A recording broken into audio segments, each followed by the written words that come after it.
Welcome back. We're talking about some of the misconceptions when it comes to hospice care. So let's talk about the cost. How is it paid for? Are there any misconceptions around what it costs for hospice? I think that is one of the biggest misconceptions is hospice is actually a benefit that's paid 100% under Medicare A. So people who have Medicare have no expense, no out-of-pocket expense for hospice care. Most private insurance follow kind of the same guidelines as well. So most people do have that service available to them. Is that indefinite, or is there a time frame on it? Or? Most people who come on services, we're thinking a life expectancy of less than 6 months, but as long as a patient still meets that criteria and is showing decline, they will continue to qualify for hospice services. There is no time limit. Talk about the people who are working, in hospice too, because the nurses, they have to have that extra level of care and passion for people, and the families going through it all too. Yeah, I feel like our nurses, we're pretty lucky. They do just a phenomenal job of connecting with people and knowing the feelings and things as they're going through these stages, getting closer to death, and being able to help not treat just physical symptoms, but be there for the emotional support as well.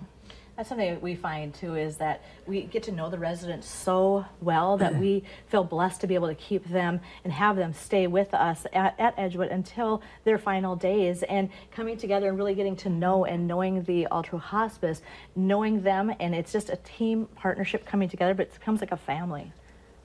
Any other misconceptions you guys want to share with us? Or?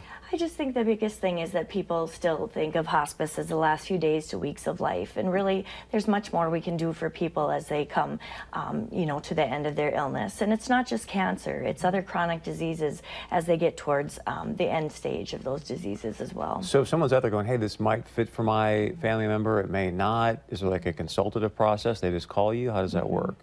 Yes, you can call. We take referrals from patients and family members. We'd meet with you and do a consultation and look to see that you meet the criteria to come on hospice services at that time.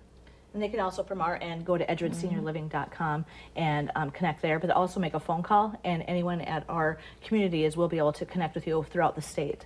It's nice to know too, maybe it was really hard to get your loved one into a place like Edgewood, and then knowing that that next step is still available there too for them. Continued care throughout. That's what we like to help people.